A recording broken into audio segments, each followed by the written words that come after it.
هيشد روحكم مليح. والآن غنعطيكم بعض الأحاديث التي تعلي من شأن المغاربة، ومنها حديث ورد في صحيح مسلم. ازاي بس؟ ما انا هقول لك ازاي.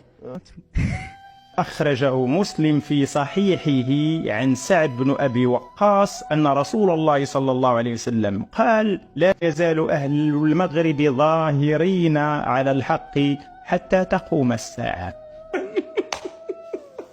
عليه طبعا.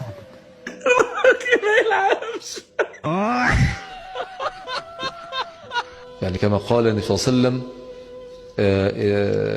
أهل الغرب لا تزال طائفة من أمتي ظاهرين على الحق لا يضرهم من خالفهم.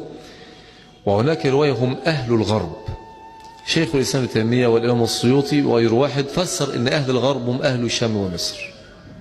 أهل الشام ومصر لأن غرب المدينة الشام ومصر. ولكن تفضل احكي. حتى الملك ديالنا الهمام، الملك الشاب،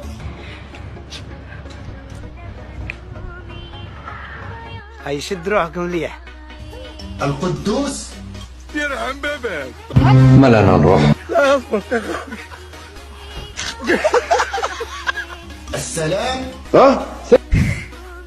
وثاني المؤمن، بدل واللي قدام اللي قدام. المهيمن، قال الشاعر: أكفر كفر هس يقول ليش تكفر؟ هذا من قوة الشدة دخل في أسماء الله الحسنى. قالوا له الضغط في الضغط. استغفر الله.